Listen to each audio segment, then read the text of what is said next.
I want to use that to move to the next one, Walson's law.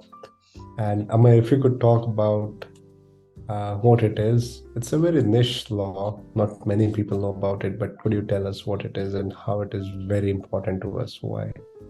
Yeah. So when I dig further, I realized it was niche. I didn't know it was niche. But okay, so Walson's law or Wilson's law, as it's popularly known, my own research and also ChatGPT could not find the origins of this law or the adage really, which says when you put information and intelligence first, the money keeps flowing in. It makes a lot of sense, right? It is basically saying that don't just work hard, work smart also. That's pretty much the inference from it. One reference to this was made to an American entrepreneur, S.M. Walson, and I found no information or details on that man any further, apart from the citation of this law. But some attribution was also done to Samuel Wilson, who was appointed the meat inspector for the US Army in 1812. Samuel Wilson's duties included checking freshness and packaging and ensuring that the meat barrels were built and packed according to the specifications. Each barrel was marked EAUS, indicating Albert Anderson, United States. Albert had signed the contract for 2,000 pork and 3,000 beef barrels with the Secretary of War then to feed the soldiers through a secure ration because food poisoning was a legitimate weapon of war. The majority of ENS Wilson's meat was shipped to a camp of 6,000 soldiers in Greenbush, New York, while soldiers from Troy began to acquaint Samuel Wilson with his nickname, Uncle Sam. Over time, any army property marked in the US also became linked with Wilson's name, and Uncle Sam became a figure of speech to describe United States. The name stuck on, and so did the endorsement of meat, its quality and safe consumption. Needless to say, the money kept flowing in. The adage also goes with another story of a Chinese taxi driver in Britain. A naked British woman with not a single piece of clothing on her passing by on the road stops the cab to hitch a ride. As she enters the taxi, the driver stares at her from head to toe and keeps looking and looking. The woman asks, "Have you never seen a naked lady before?" The taxi driver responds, "I'm not looking at you because you're naked, but because I'm wondering where do you have the money to pay me for the ride." Hence, when you put information and intelligence first, the money keeps flowing in. A more recent and a practical example of this law comes from Netflix. From the data they gathered, they took two drastic steps in their pricing strategy last year and this one.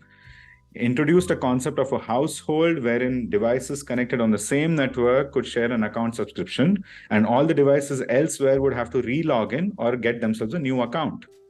They also introduced ads on their lowest pricing tier, thereby pushing avid viewers to upgrade their plans. These actions came from several metrics and data insights, though primarily focused on devices per account, streaming data per device per account. And we should note that there are no metrics, these metrics don't have a right or a wrong value. What you essentially need to study is the statistical distribution to find outliers or anomalies. This move from Netflix did not have predictable outcomes. Yet, they succeeded in adding 5 million new accounts and subscriptions soon after this forced renewal, spiking that quarter's revenue to an all-time high. This was Netflix.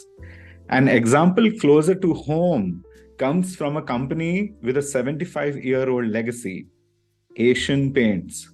Though the objective must have been to increase revenue, I don't deny that, they worked it backwards into their manufacturing process, using sales information on the ground, forecasting the demand, and optimizing the process to meet the supply targets. They used data to reduce the cycle time by 12 minutes in a single batch of 3 hours, which is a significant outcome.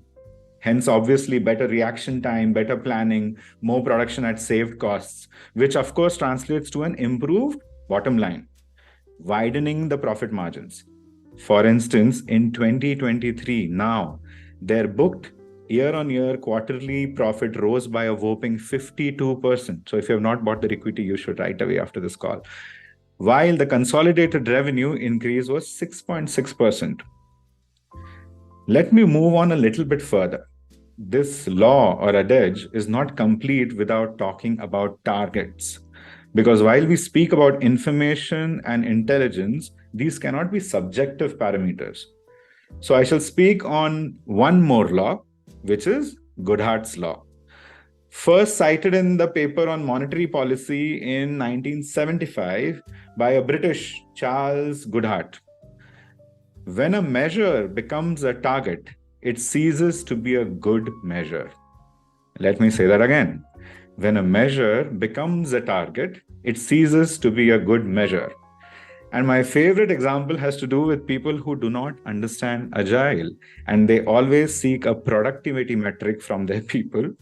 And let me elaborate that in a bit. Say, for example, you have a block of iron and you need to get some nails made out of it. And let's say you affix a measure on number of nails made.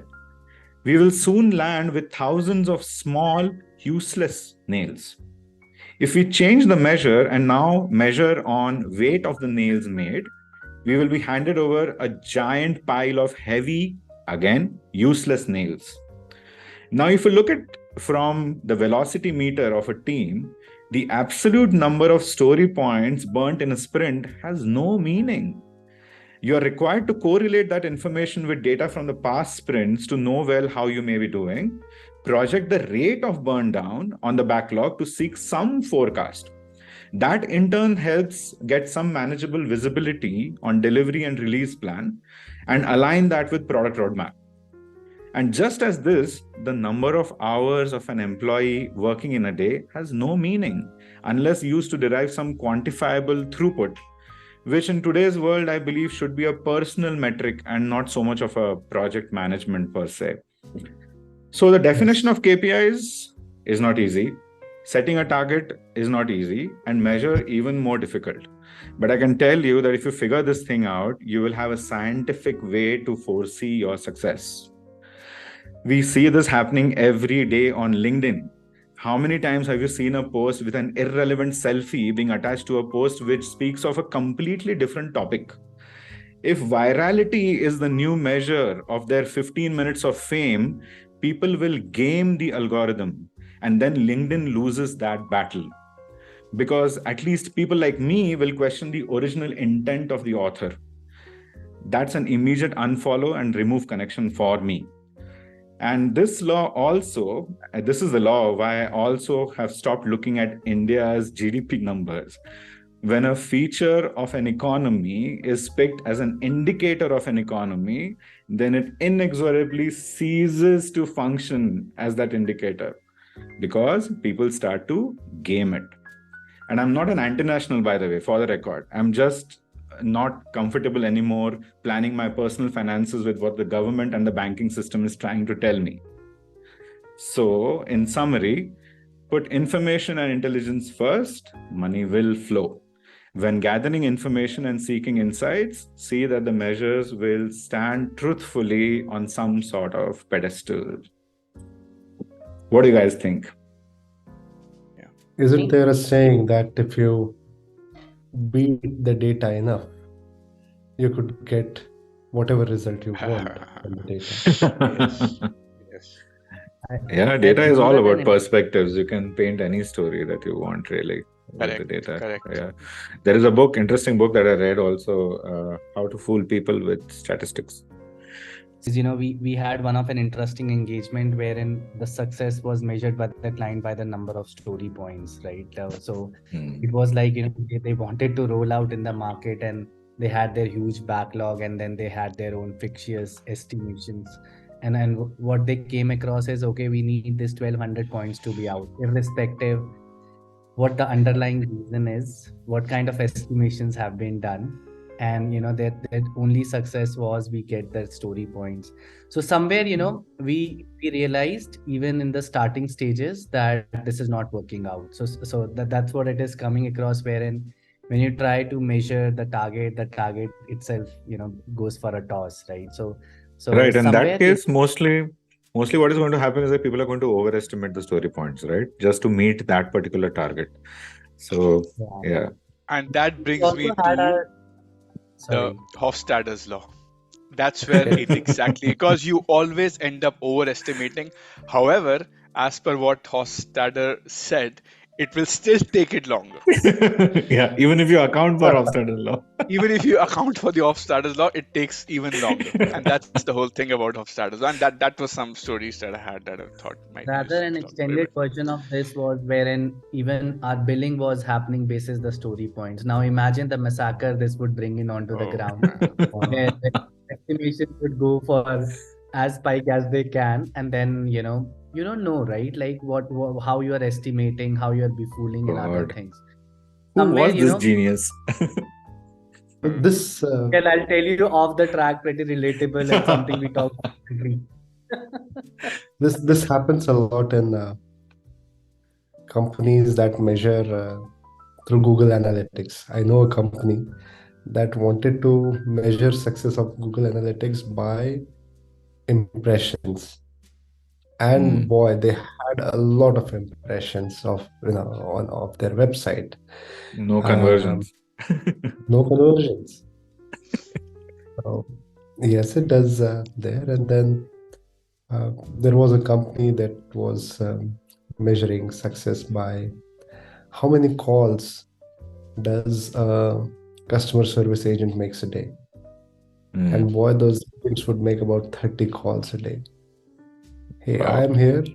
Want to buy? No, we'll shut it off. Okay. So, yes, it has to be the number of call, not the quality of call. True. I mean, so the popular example is also about automobile sales, right? You tell an agent to sell maximum cars, he will sell a lot of cars, but at a loss. So that's not the point, really.